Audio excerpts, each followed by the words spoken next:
Ok, bien. Bueno, saludos a todos. Bienvenidos a la segunda entrevista de la serie que en el marco de la celebración de la ArtOICON como evento mundial, El Salvador forma parte de las sedes y estamos haciendo una serie de entrevistas a los diseñadores, ilustradores, artistas, marcas participantes de este evento.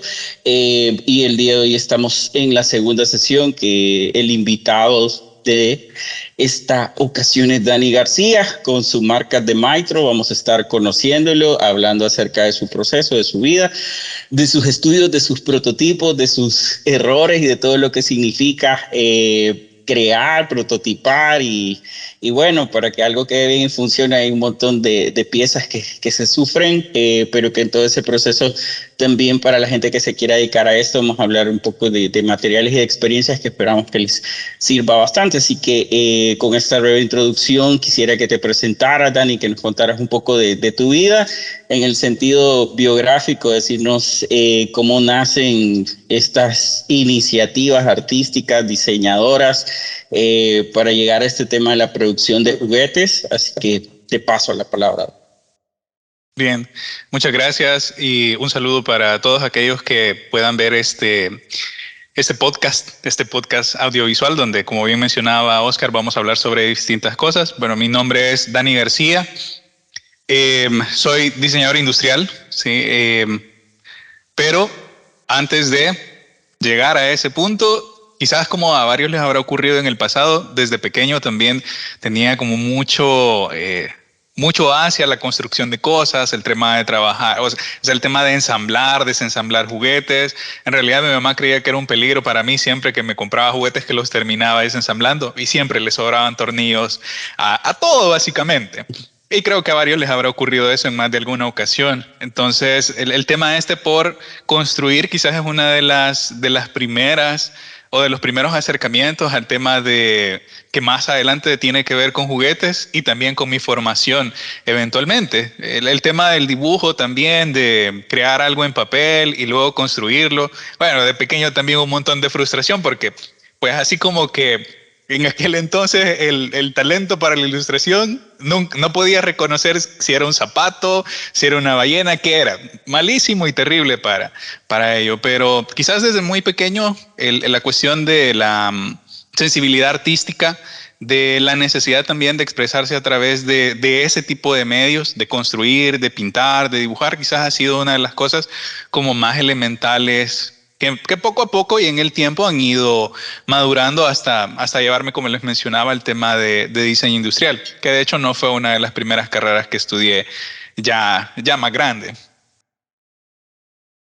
Ok, bien interesante porque también en la parte, digamos que hay actitudes que soy papá, las veo, también soy papá, que hay como principios de, como dijera, inquietudes que tenemos de niños que son estimuladas a veces por pequeñas experiencias que nos llevan, como decirte, a desarmar un juguete o a hacer cosas que pueden ser travesuras, pero que ya para mí tienen como una inteligencia de curiosidad constructiva. Porque también, por ejemplo, yo he visto un poco en el caso de mis hijos que la parte, por ejemplo, de jugar con Legos o de hacer cosas que signifiquen construcciones modulares también van dando para mí indicios de lo que podría ser más adelante como algo de diseño. Contanos un poco cómo conectás lo que te gustaba de niño con ya verlo de forma un poco profesional y esas experiencias que creo que son crisis existenciales de cómo llegamos a estudiar diseño, porque a mí también me pasó en mi caso la carrera era casi desconocida y todavía creería que temas como la carrera de diseño industrial o el tema de diseño de productos no son carreras tan comunes todavía en nuestros países, pero que sí tienen un nivel de desarrollo bien amplio en otras regiones. Entonces, cuéntanos cómo se da ese paso, digamos, a interesarte en las áreas del diseño. Ok, bueno, en mi caso, de toda mi familia, quizás del lado de mi papá o del lado de mi mamá, no hay eh, alguien que se interesó por el arte, en absolutamente nada. De hecho, mi madre está enfocada en el tema de cocina, mi padre en el tema de construcción y creería que del lado de construcción, por lo menos el tema de tener que tratar con materiales, fue una influencia en el tema de construcción o fue una reafirmación. Tanto así que como con mi papá también de pequeño me tocaba andar en los proyectos, ver cómo construían, ver cuando las construcciones estaban hacia medias o incluso cuando los terrenos estaba solo así la muy tierra y se empezaba a proyectar. Eso entiendo que a la larga también, digamos de manera indirecta, influye en mí y es como, bueno, en educación media uno no sabe qué quiere hacer. ¿Sí? En educación media, quizás para que tengamos una idea, es como ahí, para aquellos que sí tienen bien claro desde ese punto, pues qué chévere, pero por lo menos yo en media era solo sobrevivir. Yo estudié en media algo relacionado a arquitectura, porque de por sí había en mi familia, ya que no había ninguna clase de experiencia respecto al tema de artes, siempre se ha tenido quizás, y eso no es exclusivo de nuestro país, siempre hay como una especie de sesgo de que si estudias artes plásticas, por ejemplo, o si estudias algo relacionado a artes, la pregunta es, ajá, ¿y de qué vas a vivir? Porque se le suele etiquetar como una especie de hobby. Entonces, como desde ese punto de vista no era aceptable y no iba a tener el apoyo, y también eso influyó en mí en que, pues sí, ¿de qué voy a vivir? Pues entonces una de las alternativas en las que identifiqué que de pronto podía tener elementos que que estuvieran relacionados con diseño, porque en ese momento tampoco mi alternativa haciendo esa entre básica y la universidad, pues era como o estudiaba bachillerato en contaduría, en salud. Y entonces incluso estudiar un bachillerato en arquitectura era así como bien arriesgado, porque era como, ¿estás seguro que vas a tomar ese paso en tu vida? Y entonces fue quizás una de las primeras experiencias con el tema del diseño. Pero para ese entonces no tenía idea acerca del diseño gráfico, mucho menos del diseño industrial. Y entonces es así que por lo menos en media, con el bachillerato en arquitectura, por lo menos mi idea en ese momento era, bueno, me podría dedicar a hacer planos o me podría dedicar a hacer maquetas, porque quizás la parte que más disfrutaba en ese entonces era hacer las maquetas. No precisamente todo, sino que parte de el proceso, como por ejemplo hacer los detalles, esculpir pequeñas piezas, porque en aquel entonces, estamos hablando quizás de unos 10 años atrás o un poco más, pensar ahorita en cuestiones impresas o un impresor 3D no estaba en el radar aún, entonces mucho se tenía que hacer a pie. Entonces si querías hacer piezas personalizadas tenías que esculpirlas si no encontrabas. Entonces para que tus maquetas se vieran más interesantes, de repente tenías a mis compañeros y a mí incluido esculpiendo en jabón, por ejemplo, o esculpiendo en tiza o en yeso, si queríamos hacer una bañera, un inodoro y piezas así. Entonces de pronto también estas cosas, aunque no eran juguetes o no las entendía como juguetes en ese entonces, también daban algunas experiencias sobre ello. Cuando salí de media, la gran pregunta, ajá, ¿y entonces qué vas a hacer en la universidad? ¿Vas a seguir estudiando arquitectura? ¿O qué vas a hacer con tu vida? Entonces, para mí fue un momento muy importante porque justo al terminar bachillerato hubo un programa que se llamaba, creo que se llamaba Operación Red, algo así. Era de un periódico local donde buscaron estudiantes, tanto de colegios como de institutos públicos, para que pudieran experimentar cómo era diseñar una página web. Te estoy hablando que en ese momento hacer páginas web era como lo más relevante en términos de diseño.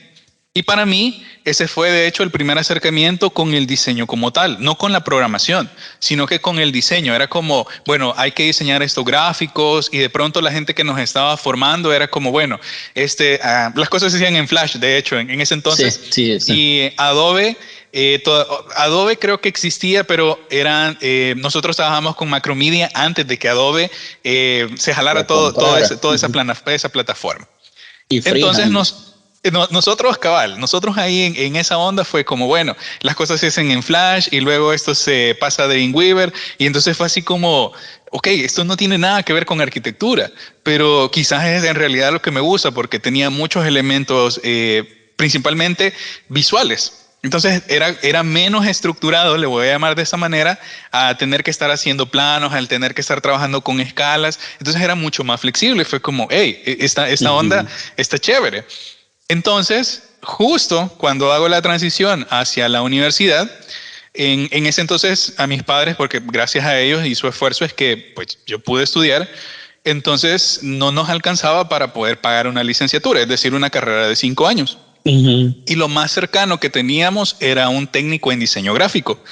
Entonces fue como, bueno, estudiar un técnico por 2 años y medio, 3 años, y posteriormente a esto podría ser que decidas trabajar, y si querés estudiar la licenciatura, pues entonces te la podrías pagar. Bueno, pues sonaba un buen trato. Y fue de esa manera que comencé a estudiar diseño gráfico, un técnico en diseño gráfico. Justo ahí, en ese momento en que pienso estudiar diseño gráfico, la realidad que vivimos nosotros es distinta a la que muchos diseñadores viven hoy en día, sobre el acceso a tecnologías, el tema de software, las aplicaciones y todo. Entonces, en ese entonces, pues una de las experiencias más chéveres que nosotros tuvimos era trabajar con Paper Toys.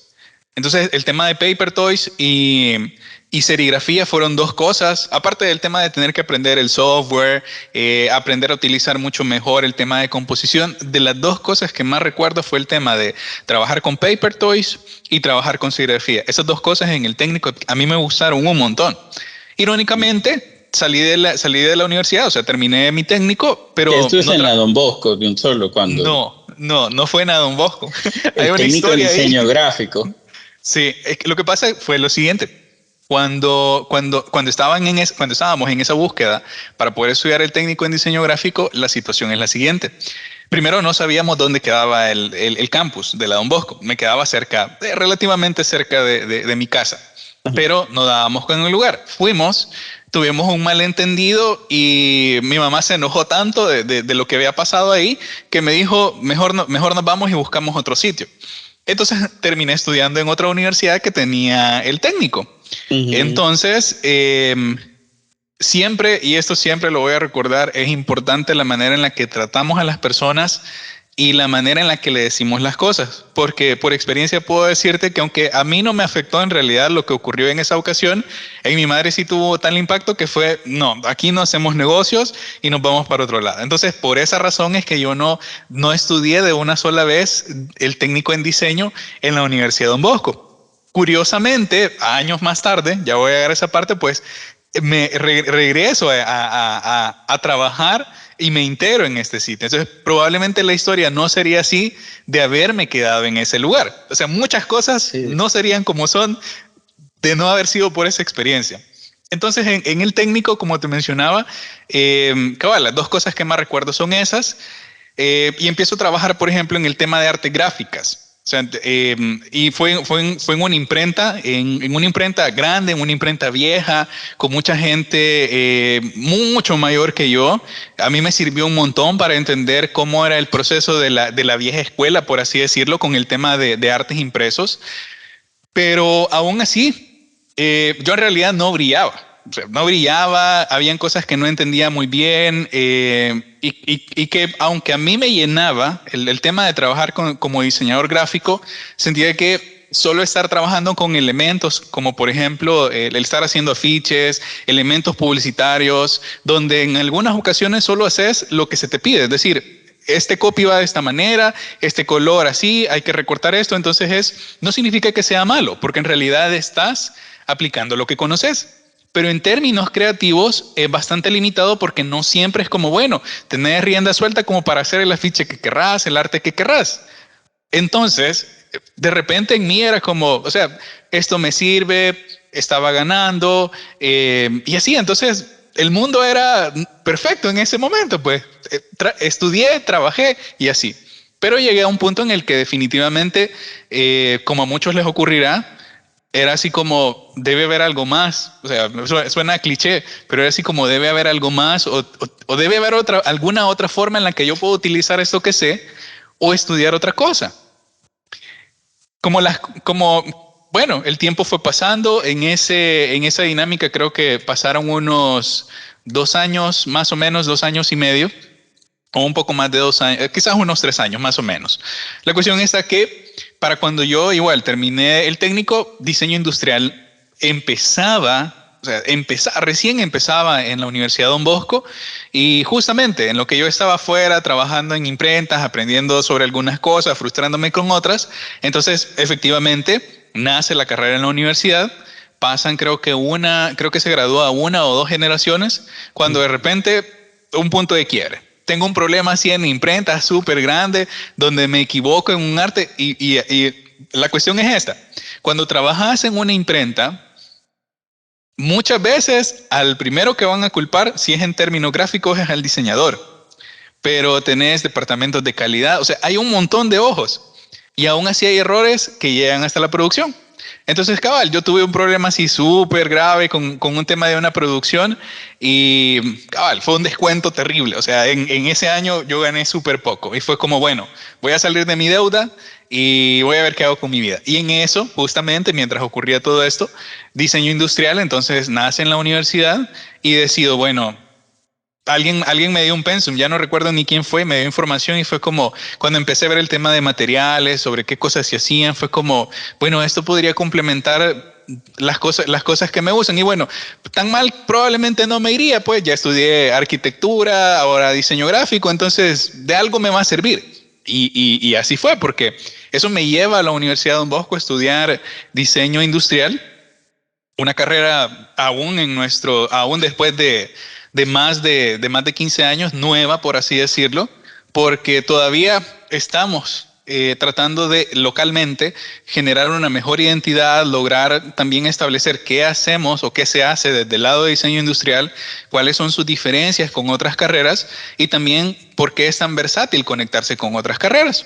Bueno, entonces estudio diseño industrial. En diseño industrial, como en toda carrera, cuando comenzás a estudiar, suele ser difícil porque es como, pues sí, ¿por dónde comenzás? Entonces, cuando yo comencé a estudiar diseño industrial, pues al principio era así un poco extraviado. O sea, en realidad esto será lo que quiero hacer, pero según Y va pasando perdón, el tiempo, dime. ¿te acordás un poco en qué año es que comenzaste a estudiar diseño industrial? ¿Será que 2012 o...? No, creo, bueno, sí, quizás como de 2012. Pues creo que tengo 5 o 6 años de que salí de la universidad. Entonces estamos hablando más o menos como 2015, no, quizás como 2013, algo así, entre el 2012, 2015 más o menos. No estoy muy Ujú, seguro de los tiempos, ujú. pero cabal, cuando empezamos a trabajar con materiales, un montón de aprendizaje respecto al tema de construcción. Ahora bien, como he mencionado en otra ocasión, la manera en la que nos formaron a nosotros era una manera con varias limitaciones, porque justo hace unos años atrás no era, el tema de la impresión 3D también era una cuestión así como súper novedosa, no es que no lo sea en este momento, pero no era tan común decir, bueno, me voy a comprar un impresor. Es decir, en El Salvador habían 2 o 3 sitios que imprimían y era súper caro. Entonces, solo si de plano estaban bien seguros los equipos y tenían el dinero suficiente como para imprimir, se hacía algo sobre eso. Pero pensar en que me voy a comprar un impresor y lo voy a tener en la casa, era una locura pensarlo. O tenías mucho pisto o mucho dinero. Entonces, cabal, se pasa toda la formación. En la formación con el tema escultórico, a mí siempre me fue mal. O sea, porque a mí me costó un montón aprender a trabajar de manera manual con el tema de volumen. O sea, mi formación en arquitectura era así una cuestión así muy lineal, porque es también con el tipo de formación que tuvimos para lo que hacíamos. Entonces no se exploraba mucho el tema de volumen. Entonces los paper toys también hay una forma establecida a través de un troquel y luego solo es ensamblar. Entonces no te complicas tanto con la construcción manual en principio. Entonces en la universidad, cabal, el tema de escultórico a mí me costó un montón, pero aún así fue como, bueno, debe haber una manera en la que las cosas puedan ser más sencillas. Bueno, y entonces de repente ahí llegamos a una asignatura donde empezamos a trabajar con moldes. Entonces en el tema de molde fue como, entonces aquí nos tenemos que preocupar porque el original quede bien y luego le hacemos un molde y ya no tenemos que estarnos preocupando por tener que volverlo a hacer. Y entonces esa onda fue así como, ¡puf! Fue lo mejor que nos pasó porque, cabal, o sea, tenías que asegurarte que uno estuviera bien y luego asegurarte de hacer bien un molde. Entonces esa onda fue así como súper chévere. Lo único que en la carrera, no, como no se enfoca en un solo material, fue así como de un ciclo. Entonces fue en un semestre. Pero la cuestión está que luego pasas a otras materias donde ya no es necesario el tema de moldes. Entonces, cabal, esa experiencia fue así como en la tecno, o cuando estudié el técnico, donde, ok, eso fue súper chévere, en algún momento lo voy a ocupar. Bueno, termino la universidad. así como pasó con el tema del técnico, me voy a trabajar más o menos durante un año o año y medio, donde como yo era diseñador gráfico, era un técnico en diseño gráfico, mi primera impresión, y fue de lo primero que estudié también luego de la licenciatura, trabajé en una agencia de publicidad y trabajé en el tema de empaques, porque de hecho el tema de empaques es una de las cosas que a mí me agrada un montón. Entonces, cabal, el tema de la construcción, y si vemos hacia atrás, el tema de arquitectura, el tema de los paper toys, todas estas cosas encajaban y me ayudaron a mí también saliendo de la universidad a trabajar. Se dio también la oportunidad de trabajar en producciones audiovisuales. Con unos conocidos trabajamos el tema de grabar videos para algunas empresas. Entonces también esa sensibilidad ahora por la producción, pues entonces me agrada y empiezo a explorar otros medios y entender que es necesario integrar también otras áreas. Hasta ese entonces el tema de los juguetes todavía era así como el gran ausente. Sí, ahí si observas es el gran ausente dentro de todo esto. Pero a veces lo que suele ocurrir es, al menos a mí me pasa, es que a veces es como, ¿en qué momento esto me va a servir? A veces es la gran incógnita, pero muchas veces en realidad no sabemos el momento en el que lo vamos a ocupar. Pero si estamos aprendiendo algo, a mí me ha sucedido, es porque en algún momento, no sé si en lo cercano, vamos a necesitar aplicarlo. Pues entonces, para quizás un poco antes de la pandemia, de repente nosotros en la universidad, después de ese año y medio, me contacta la decano en ese momento y me dice, mira, quisieras integrarte. Regreso a la universidad, no tenía idea en principio del tema de dar clases. O sea, tenía experiencia en empaques, tenía experiencias en el tema de artes gráficas y empiezo a trabajar en diseño industrial, ahora ya en la parte académica administrativa. Y me corresponde empezar a trabajar en un nuevo plan de estudios. Bueno, es toda una historia porque regularmente tus carreras no te preparan específicamente para dar clases, pero Sí. te permiten entender quizás algo que como estudiante a veces no logras captar y es el proceso formativo. Y espérame, aquí te quiero hacer una pausa porque para poner un poco en el contexto histórico, yo me acuerdo que yo te conozco, mi primer recuerdo de convivir con vos en el 2015 en un feed que vamos a Costa Rica y me acuerdo que la Don Bosco va porque el feed, pero el contexto era un festival de diseño regional de los más fuertes que se hacía o ya no se hace. Allá como desde los años que 2011 al 2016 por ahí era bien fuerte, traían gente bien densa y por ahí invitaron a Simón Varela. Entonces a partir de que invitan a Simón fue que yo fui como a 3, entonces era un súper eventazo bien chido, me acuerdo en el 2015. También tengo una amiga, María José Núñez, que ella es diseñadora industrial y tiene la historia de haber estudiado en la Matías, diseño de producto, pero se da también como muchos que emigran y se van del país. Entonces ella se va a estudiar diseño industrial a Veritas, a la Universidad de Veritas de Costa Rica. Por el tema, Veritas también tiene animación, entonces por el tema de yo ir con Simón a la universidad nos dieron un tour y nos enseñaron toda la universidad de Veritas y yo impactado, o sea, de lujo espectacular, que fue también una universidad donde yo creo que muchos pensamos estudiar animación también tenían diseño industrial. De hecho nos dieron el tour por las zonas de diseño industrial espectaculares, era como lo soñaba para mí en ese entonces, que veía como salones y equipo, etcétera. Y en eso me acuerdo que te conocí en la parte de tener un stand en la universidad, porque me acuerdo que fuimos, que había presencia ahí salvadoreña, y ahí me acuerdo que me enseñaste tus micros, que eran las figuras basadas en los historiantes, me parecieron súper chiques.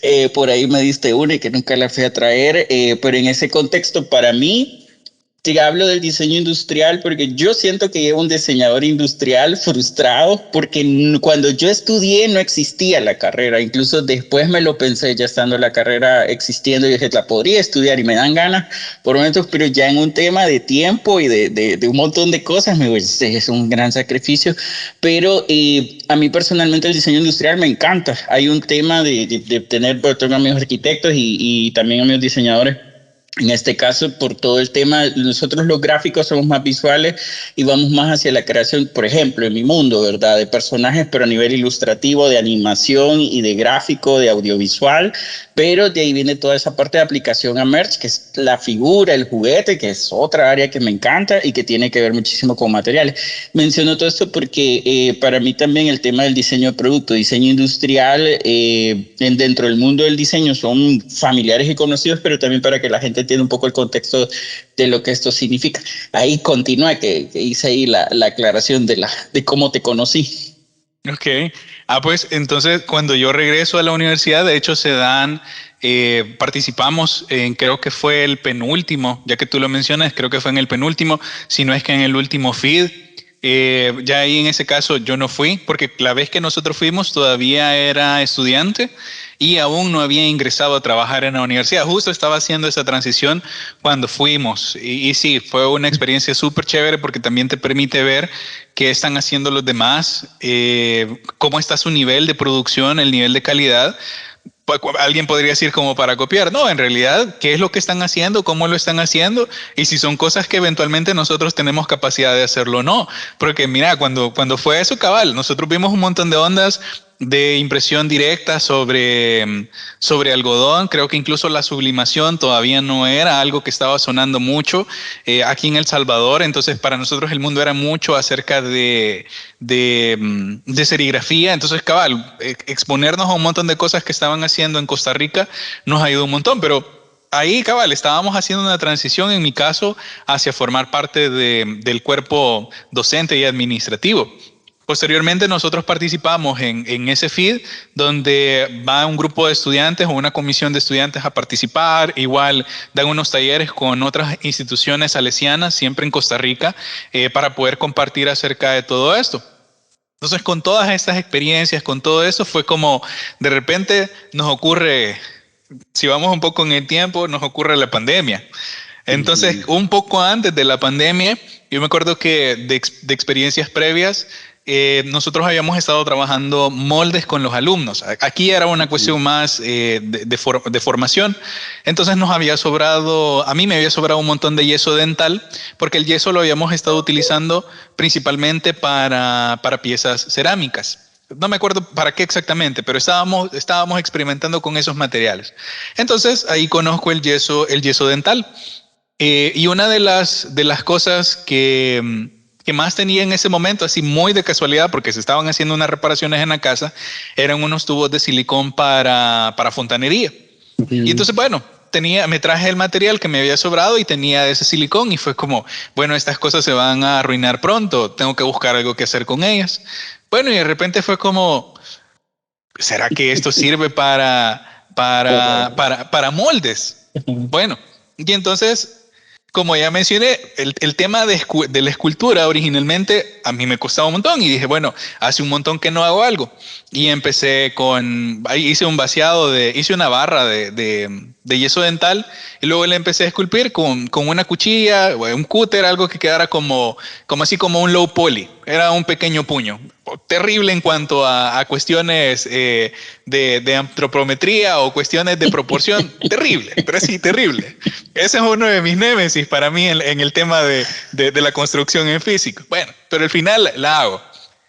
Y entonces tenía el original del que les hablé antes. Y entonces fue como, bueno, empecé a ver en internet si era posible hacer con ese silicón y empiezo a ver que habían como algunas formas de mezclar el material y fue como, bueno, fui probando y las cosas no me salían. Si a ustedes les pasa también que a veces hacen el tutorial y no les sale, pues a seguir probando, porque a veces, pues sí, las cuestiones se editan y muy seguramente no salieron en la primera toma.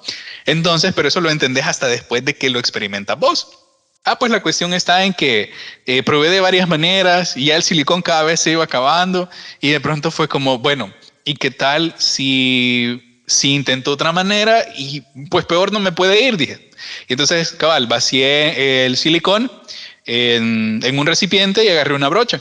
Y entonces empecé con la brocha a aplicarle al puño. Dejé que se secara, de ahí eché una segunda capa y de ahí había una técnica en la que te dicen que puedes mezclar fécula de maíz con silicón.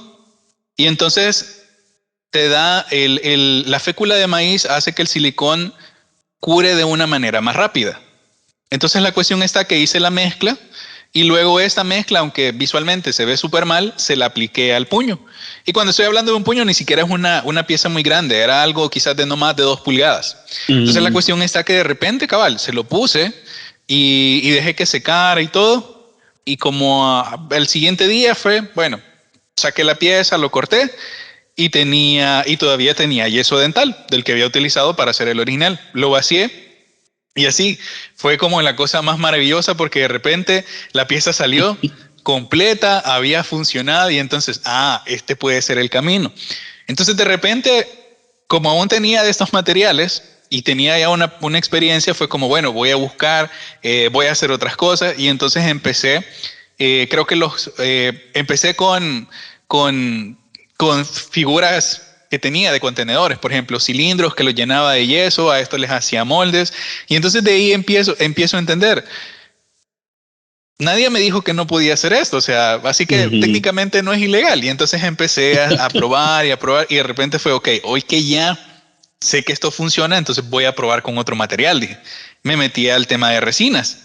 Aquí en el país, el acceso a los materiales es un tema complejo porque podés importar porque no producimos esa clase de materiales. Entonces hay algunos materiales que necesitas una licencia de importación o encontrarte a un agente aduanal para poder traer eso.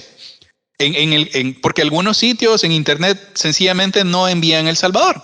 Entonces por eso es que cuando yo menciono lo del silicón para fontanería, digamos es el material más cercano que había para hacer moldes. Entonces, cabal, compro la resina y de repente, bueno, sale la pieza en resina. Tenía un montón de burbujas, había un montón de errores, pero fue como, es posible hacerlo de esta manera. Eso me envalentonó y fue como, ok, ¿qué otra cosa puedo hacer? Como para esculpir con el yeso dental, estaba generando así como un montón de residuos, fue como, debe haber otro material que me va a servir para poder esculpir. Bueno, de repente fue... Bueno, voy a comprar del material para hacer velas, cera para velas. Parafina, ajá. Parafina. Entonces, cabal, vendían los bloques y empecé. No lo podía lijar, pero era mucho más fácil de trabajar. Entonces, de repente fue, ok, quiero hacer una prueba. Y se me ocurre, ¿qué pasa si ocupo, por ejemplo, plastilina? O sea, plastilina de la regular. Bueno, entonces empecé a ocupar plastilina para poder hacer moldes y ahora eran moldes de plastilina y le vaciaba yeso dental. Entonces, de repente con todo esto fue, hoy que ya sé hacer todo esto, voy a tratar de hacer una primera pieza. Entonces, la primera pieza, así como formal, por así decirlo, están estos juguetes o estas figuras que me llevó algunos meses hacerlo porque originalmente había hecho solo la parte superior y luego tenía que hacer la parte del cuerpo y luego buscar cómo ensamblarlos. Entonces esta fue de las primeras piezas que logré hacer. Esta fue esculpida a mano y luego hacerle el molde para hacerle las réplicas con la técnica que te mencionaba. Entonces, cabal, eso fue como, ok, significa que puedo hacer otras cosas. Entonces empecé también a ver otras maneras de mezclar resina con colorantes, buscando mi ritmo y tratando de aprender del proceso más allá de quizás buscar un estilo de juguete. Pero técnicamente en ese camino estaba buscando, o sea, en realidad estaba aprendiendo cómo trabajar posteriormente eso. Sí, y perdón, hay que te interrumpa. De hecho, en la parte de cuando nos conocimos, en ese 2015, con lo del FIT, que tenía ya estas propuestas de los micros, que eran como unos cilindros con las caras de los historiantes, hablábamos en principio, yo también había un tema de figuras que me interesaba bastante como una parte de producción, entonces hablábamos algún día de unirnos y de hacer algo. Me acuerdo que nos encontramos en la universidad porque los dos somos docentes y damos clases y era como, ¿y cuándo, verdad? Y ¿y cuándo vamos a hacer algo? Y en esta parte también para mí, todo lo que estabas experimentando, para mí es todo lo que yo no podía hacer porque como en mi tiempo y en las cosas, que digamos que para mí se complementa bastante bien, porque lo mío va mucho más como a diseño de personaje, que por el tema como de venir de la animación tiene que ver con que la silueta, que el estilo, que la forma, etcétera, pero ya a la hora de producir, toda esta parte, las experiencias que vos tenés son bien escasas en mi caso, por ejemplo, y en ese sentido hay un complemento bien importante con el tema de esos experimentos y de prototipado, que así es, que créeme que es lo mismo en todo, y que también como docente, eso es lo que uno le transmite a los estudiantes. Yo cuando doy clases de dibujo es, miren, la primera vez que hagan un dibujo no va a salir bien y hay que aceptarlo, y yo también tengo ese sistema que es bastante de prototipar, que yo cuando empiezo a hacer, por ejemplo, exploraciones de bocetos, hay unos horrorosos que esto no sirve, pero me lo permito sabiendo que va a ser así, y luego va a irse puliendo y mejorando en el sistema, como de la frase de Picasso, que la inspiración existe, pero que te tiene que encontrar trabajando, que es el tema que hay que hacer, y en el hacer de tantos errores vas a pegar uno, y en ese le vamos a ir hallando y ajustando. Y en ese sentido también yo te quería preguntar, que yo recuerdo que hacen un viaje a Taiwán, si no me equivoco, de parte de la universidad. Entonces, no sé esa experiencia también, cómo fue lo que viste, y si también a nivel profesional o industrial, no sé, es como otro mundo y otro continente. Entonces, no sé si nos puedes contar un poquito de qué fue ir hasta allá y vivir todo eso. Ok, bueno, viajamos en ese entonces. La universidad estaba trabajando mucho el tema de empaques. Y de hecho, el gobierno en ese momento también tenía mucho apoyo, o estaba planteando, mejor dicho, generar mucho apoyo para los empaques orientados a las pequeñas, medianas y microempresas.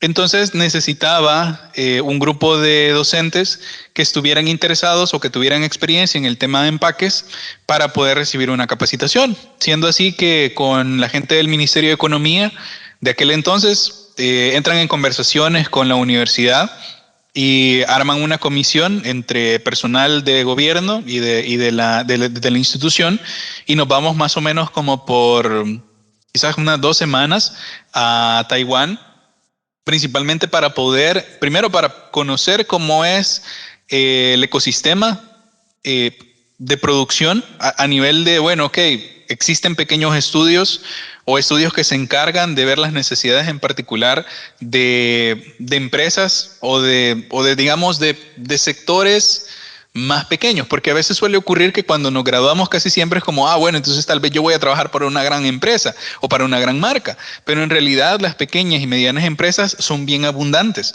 y la idea también de una pequeña y mediana empresa en Asia o en Taiwán versus la que nosotros tenemos acá es bastante distinta. Es decir, el nivel de producción y el nivel de calidad que se les exige es distinto al nuestro. Entonces nosotros empezamos a observar esas diferencias, empezamos a conversar con proveedores también, donde todos los elementos a nivel de gráfica, a nivel de materiales, al nivel de experiencia son importantes. Y quizás uno de los aprendizajes más grandes que hay de esa experiencia es cómo vendes a través de las historias. Es decir, ellos son muy buenos, tienen la capacidad de producción. En Taiwán tienen capacidad para, si vos tenés una empresa que se encarga de embotellar frescos o refrescos, vos puedes encontrar un sitio donde te hacen los tapones, donde te le hacen tu serigrafía con tu marca. O sea, no es soñar, o sea, no es una cuestión así como... Es normal. Es normal, o sea, es cotidiano. Posible hacerlo. Entonces, eso fue bien claro para nosotros. Y otro de los aspectos fue afuera, es decir, fuera de tus fronteras, una de las maneras en las que te conocen es por tus leyendas, por tus cuestiones culturales. O sea, muchas veces nosotros creemos, sí, es que a nosotros solo nos conocen por lo malo. Y sí hay realidad en eso, porque afuera te conocen tanto por las cosas buenas y como por las cosas malas. Entonces, una de las cosas es cuando nosotros fuimos a Taiwán, por las que nos identificaban a El Salvador, o sea, no sabían dónde estábamos geográficamente, pero era el café de ese sitio, es un excelente café, decían. Entonces, una de las cosas que a nosotros de ese viaje nos quedó bien claro es que una de las cosas positivas por las cuales nos recordaban era el café. una de las cosas negativas por las cuales sabían de nosotros eran por cuestiones de violencia y bueno, Sí, que todo eso eso. es normal, de hecho, y yo creía que incluso a mí me pasó también, me subí una vez a un taxi y me de dónde es, y yo le dije, El Salvador, de entrada me dijo, usted es marero, me dijo, ¿qué? Oje, ay. Y que en su chiste sí es pesado, pero también esa parte de lo que sí es que siento que uno se ve, o sea, siento que tu ADN genético de donde venís se siente más cuando estás afuera. O sea, adentro es como que sos un árbol en el bosque, pero afuera está hasta tu color de piel y tu forma de ser y verte, el acento también, y siento que eso le dan bastante valor, porque ese es para mí como el tema de globalización en el que estamos, donde hay tanta competencia visual, siento que las pequeñas historias de cada sitio son las que van dando ese toque personal propio, que digamos que todos, hay una calidad de universalidad genial, pero que también yo me veo ese ADN de tus historias, de donde venís, y que por ahí me parece bien interesante, pero también a nivel profesional que hayas vivido todo eso, es que te abre la mente. Sí, definitivamente, porque compartir, ver también que la gente está también muy receptiva al tema de, lo vamos a llamar en este caso, del arte, porque no solo se le considera, bueno, soy un diseñador gráfico, un diseñador industrial, sino que ahí parece haber una delgada línea también entre el tema de arte y el tema de diseño. Y no parece ver así como un conflicto entre estos elementos, ¿sí? Entonces es como bien recibido de los dos mundos. Entonces, como te mencionaba, cómo vendes estas historias, cómo te conocen afuera, también depende mucho de nosotros, porque nos decía uno de nuestros intérpretes, piensen en esto, es decir, piensen en aquellas leyendas que hay en su país que aquí no existen. Y entonces, de repente, cuando tú pensás en aspectos como que la carreta chillona, que de repente el cipitillo, la ciguanaba, es como, esto no existe en otro lado en el mundo. Entonces, es posible hablar acerca de esto a otras personas, hablarles cómo, o sea, cómo eso se va diluyendo en nuestra sociedad, en la cultura popular. Y entonces es justo eso, es decir, hay otras cosas de tu país, de tu cultura que no existen en otro lado. Es como puedes utilizarlo y eso es algo que ellos explotan un montón, es decir, sus aspectos culturales, gráficamente, a nivel retórico, a nivel de storytelling. Entonces todos esos elementos al final a nosotros nos ayudaron un montón para poder establecer eso, es decir, necesitamos un buen diseño que sea atractivo, visualmente funcional, estructuralmente adecuado, pero él solo no va a hablar, necesitamos también ser nosotros quienes le buscamos la historia para que la gente se interese más, porque van a recordar la historia, puede que no se acuerden ni siquiera de la marca, pero van a acordar la historia que les contaron acerca de eso. Entonces eso fue un aprendizaje muy chévere respecto al tema de cómo es en términos profesionales y culturalmente, o sea, hay un montón de cosas súper curiosas, la forma de vivir, los espacios, el tema de la gastronomía, es un Me reto imagino. definitivamente, o sea, hay un montón de cosas que no son lo que Difíciles. parecen y no saben a lo que vos crees que saben, entonces sí, fue toda una experiencia, o sea, el viaje también. Uno a veces está acostumbrado a viajes de 3 4 horas, pero echarse un viaje en Al avión otro lado del mundo. de más de 12 horas cabal, o sea, es una cuestión cansada y extraña, pero al fin y al cabo, o sea, es una experiencia que en mi caso, pues, a mí me gustaría repetir, ya no bajo las mismas condiciones, ahora con mi familia, pero al fin y al cabo, o sea, tienen sitios bien chéveres, o sea, en realidad hay mucho que aprender de ellos y mucho también que pudiéramos ahí sí copiar a nosotros, no así íntegramente, sino que es como un Sí, set mental de lo que podríamos hacer. no, y que básicamente o sea, es otro nivel de desarrollo. Y en ese nivel de desarrollo ves modelos que los puedes implementar en tu. Es decir, entonces ellos van súper adelantados. Y cómo yo puedo replicar eso con un tema de toda Asia, como los tigres asiáticos poderosos en temas de producciones industriales masivas y exacto, o sea, como decirte, pueden producirte miles de productos y sencillos en su cotidianidad y con calidades súper altísimas en un tema de sacarse unas producciones masivas. Lo otro que te quería ya llegar a la parte de tu marca, de Maitro, que ya cómo estableces la marca y un poco contarnos de ella, como como cuál es la esencia de tu marca, de donde nace, y que es también para nosotros bien satisfactorio haberte invitado. De hecho, como hablábamos antes de alguna vez hacer algo con juguetes, se nos dio la oportunidad porque a mí el arte me ha gustado desde hace un montón y es un tipo de juguete que para mí me funciona súper bien por el estilo, porque vengo de la animación y en animación producir un personaje es como hacer un brand book o un manual de marca. Entonces te dan claves, es decir, Homero Simpson se dibuja con tantas cantidades de círculos en proporciones y se crea un manual donde cualquier dibujante lo puede hacer. Entonces pues lo que haces es replicar eso, porque son trabajos industriales de montones de personas dibujando con los mismos colores. Entonces en esa parte también para mí viene la parte de las marcas como juguetes, que es esa representación de esa historia, de ese personaje, ya un producto donde lo vamos a ver en una resina, en madera, en papel, en peluche, etcétera. Y contarnos un poco de tu marca y de Maitro. Ok, bueno, quizás formalmente de Maitro es medianamente reciente, quizás a nivel de imagen, pero desde hace ya varios años, quizás la manera en la que he comunicado justamente todos estos experimentos, y también una manera quizás la más próxima ha sido a través de Instagram, porque digamos que previamente tenía una cuenta en Flickr, creo que también una en Behance, pero me daba mucha pereza estar armando los proyectos. Entonces una manera más sencilla era como para documentarlo rápido e ir tomando fotografías. Y como de pronto fue como, bueno, hay que ponerle un nombre a esta cuenta en Instagram. Fue así como... Entonces de repente, así, sinceramente, sin demasiada ciencia, fue como...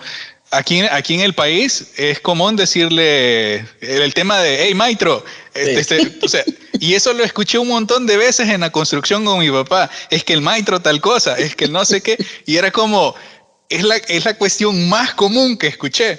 Entonces fue como, y casi siempre las personas a las que mi papá se refería y a las que he visto es gente mayor. Entonces fue en un momento así de lucidez, como les digo, fue una cuestión bien random.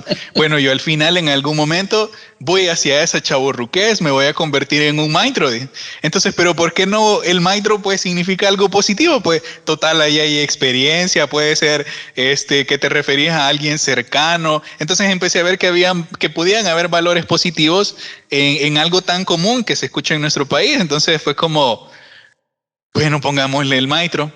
Curiosamente, cuando quería ser mi usuario, el Maitro me parece que ya estaba tomado. Y fue como, no puede ser, ¿qué hago ahora? Dije. Entonces fue como, bueno, ni modo. Sí, que lo lean en una especie de Spanglish, dije. Entonces, cabal, le puse el D al inicio en inglés y luego Maitro. Entonces era siempre lo del Maitro, pero suena como a Di Maitro. Entonces, así, sin pena ni gloria, fue como, no es así como un concepto súper rebuscado. Entonces el maestro es como, yo soy ese maestro, o sea, es el maestro que hace juguetes, el maestro que hace estas cosas, el maestro que hace estas pelazones. Porque también es muy común en nuestro país hacer eso, es decir, yo conozco un maestro que hace eso. Entonces, a mí me parece chivo, de hecho, el tema como el tema, el inglés con el Spanglish que decís que es cabal de maestro, y que es también como esa forma de decir que lo volvés juguete, que es como el tema de harto, y también que la palabra está en un montón de anglicismo.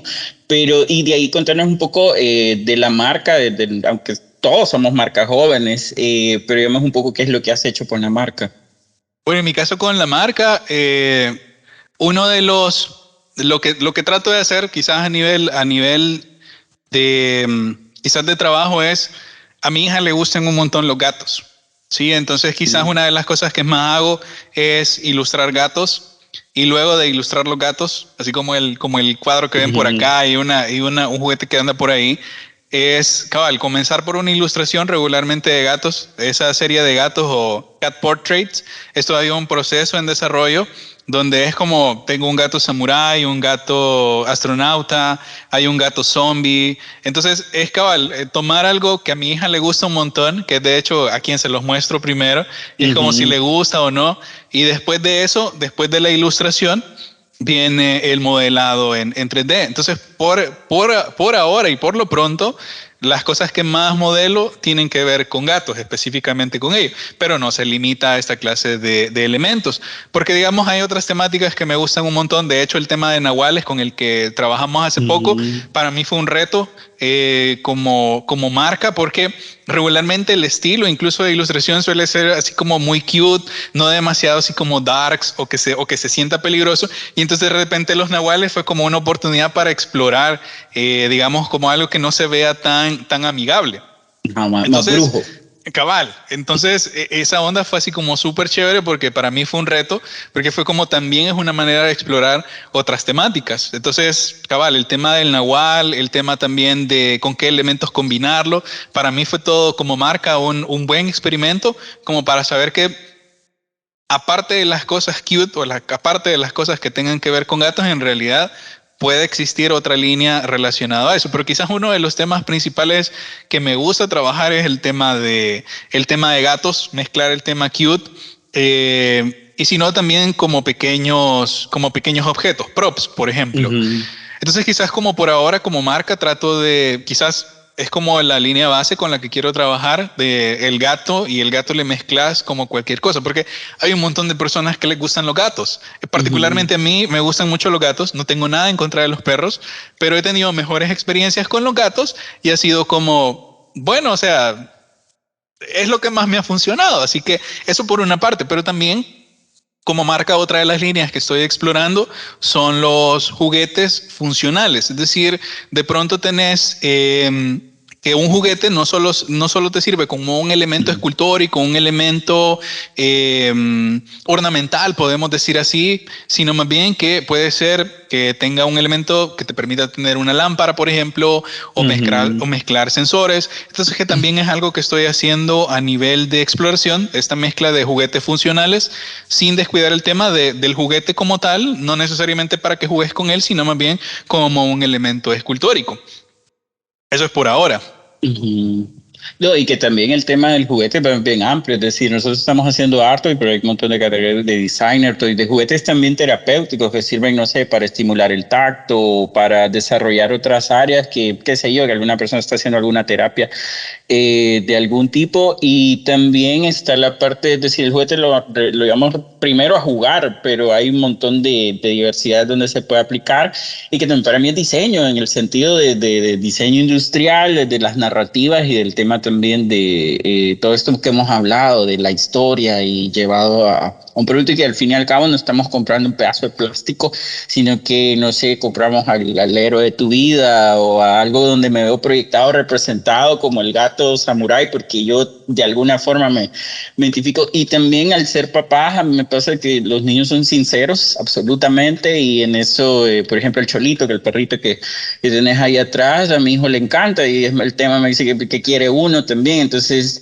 si no le gustan, ni te pelan, no les interesa, pero o Cabal. sea, si hay algo ahí para mí que les conecta es que está funcionando. Tal vez para ir cerrando me gustaría que nos hicieras invitaciones para el evento de la Art Toy Con, y que nos comentes un poco ahí con el tema de tu marca, e invitarnos al público y contar un poco de lo que va a haber ahí, qué es lo que estamos preparando. Y también de mi parte me siento muy satisfecho de que hayas entrado al colectivo, y me parecía bien importante que estamos en pañales, pero sí sos un gran elemento que para mí aporta bastante, y respeto mucho toda la parte de experiencia que tenés, que todas esas pruebas y errores que has vivido, todos los hemos vivido en diferentes áreas, y nos aporta un montón. Así que invitarnos ahí al arte. Bien, para todos los que estén escuchando y viendo este material, en agosto, sí, tenemos una cita para que ustedes se puedan acercar, formen parte de esta convocatoria. Recuerden que van a haber más cosas que solo, o sea, y esto no es desmerecer ni nada, ¿sí? Van a haber juguetes, van a haber otras experiencias dentro de este evento. O sea, la cuestión es crecer como comunidad, ayudar también a que todo este tema de la cultura del juguete pueda crecer, que es algo que también considero que a nosotros aquí en el país, en El Salvador, nos hace falta un montón, ¿sí? Respecto a lo que producimos localmente, cómo lo consumimos, cómo lo apoyamos. Desen una vuelta, sé que la van a pasar bien. Nosotros también tenemos un montón de cosas como en este caso sería Toy-Con El Salvador. Sí, ¿verdad? Es así, ¿verdad? Sí, sí. ¿O no? O sea, o me estoy equivocando. Vas a tener que editar esto, maestro. No, sí es la Art Con El Salvador, que nosotros estamos dentro del marco del Comic Con. El Comic Con 68ª edición, que va a ser en el Hotel Crown Plaza. Comic Con nos está patrocinando y apoyando. Dentro del Comic Con está el espacio de la Art Con, que es ya el contenido propio, que es donde nosotros vamos a exponer piezas de escultura, merch y todo lo que se está creando también como las mascotas país, que ya son diseños, con un tema de identidad propia como colectivo, y que también el evento tiene la sede, son 10 países alrededor del mundo, siendo El Salvador también parte de esto. Y sí, la Art en El Salvador. Ah, pues, qué bueno que no me equivoqué. Todo sí es. Pero sí, a todos, como les insisto, a todos los que vean el material, acérquense. Esto para nosotros es también una manera en que podemos crecer. Como bien lo hemos mencionado antes, hay un montón de cosas que resolver, pero estas son muestras de que consideramos nosotros que vamos en la dirección correcta. Todavía faltan un montón de cosas que aprender, hacer, pero creo que estos espacios nos pueden servir un montón para que todos en general podamos crecer, hagamos comunidad, ¿sí? Podamos compartir, porque no solo son las experiencias de Oscar, no solo son mis experiencias, muy seguramente hay otros por ahí que también tienen esa curiosidad. Entonces, formar parte de esta comunidad, acercarse, apoyar y crecer, creo que es algo muy importante que nos puede ocurrir, y la cita es en este agosto para que nos puedan acompañar. Bien, gracias, Dani. No sé, unas palabras de despedida para ir cerrando tu entrevista. Bueno, quizás para ir cerrando, igual, independientemente en el momento que estén escuchando esto o que estén viendo esto, es un proceso. Sí, no se frustren porque de repente suele ocurrir muy a menudo. Yo no sé dibujar, a mí las cosas no me quedan bien. Es un proceso de aprendizaje. Yo, de hecho, como les he mencionado en toda la entrevista, el tema del trabajo manual me costaba un montón. Una manera en la que yo aprendí a trabajar fue, bueno, entonces me voy a ir a lo digital, voy a aprender en escultura digital, y eso me ha ayudado un montón. He aprendido también un montón acerca de impresión 3D, pero eso no ha ocurrido en una semana, eso no ocurrió en corto tiempo. No les estoy diciendo tampoco que les va a llevar toda una vida poder hacerlo, pero es importante que ustedes poco a poco, con sus procesos, con sus tiempos, no sean tan severos con ustedes, están aprendiendo. Y según esos errores que vayan cometiendo, traten de tenerlos en mente para que la próxima vez que intenten hacerlo sepan que no es por ahí, y no tengan miedo de experimentar, porque al fin y al cabo, así como me pasó a mí con materiales que eran de descarte, me ayudaron también para empoderar aquello que era mi interés, también les puede ocurrir a ustedes. Entonces, no se estresen, no vayan corriendo, vayan aprendiendo a su ritmo, y si quieren hacer juguetes, hagan juguetes. Si quieren mezclar otros elementos, arte matérico con juguetes, mézclenlo. No tengan miedo de hacerlo. Y pues aquí vamos a estar nosotros también, como para poder eventualmente guiar. Si hay preguntas, si hay ondas, o sea, lo importante es crecer en este caso, porque no tenemos la verdad absoluta. Somos también otros que están aprendiendo en este proceso. Ok, bien, gracias, Dani. Solo para cerrar, si tú nos puedes compartir tus redes o lugares donde puedan ver el trabajo de tu marca de Maestro, y pues, Instagram, Facebook, o donde tengas tu contenido. Bueno, en mi caso, principalmente subo contenido a Instagram, por lo que les mencionaba, que es como mucho más sencillo. En mi caso, el usuario es DMaitro, es THE-Maitro, y ahí van a ver que hay como una ilustración mía de alguien así como de lado. Tenía un par de libras menos, así que tal vez no me reconozcan, pero es una ilustración la que tengo ahí. Entonces casi siempre todo lo que pueden buscar de mí está ahí, sino también ahí en el perfil de Instagram. Me parece que aparece el de la galería de Behance, aunque en realidad donde es más, o sea, porque en Behance hay otro tipo de proyectos, pero digamos lo que tiene que ver principalmente con juguetes, modelado 3D e ilustración, regularmente está ahí en Instagram. Ok, bien, igual voy a poner abajo en la descripción de este video los links a las redes. Gracias, Dani, por tu tiempo, tu espacio y tu conocimiento, y es un gusto y también un honor para mí estar compartiendo todo tu talento y que formes parte de este grupo de marcas salvadoreñas, y que también la gente consuma local y vea lo que se está produciendo. Así que un gusto, salud y gracias. Gracias.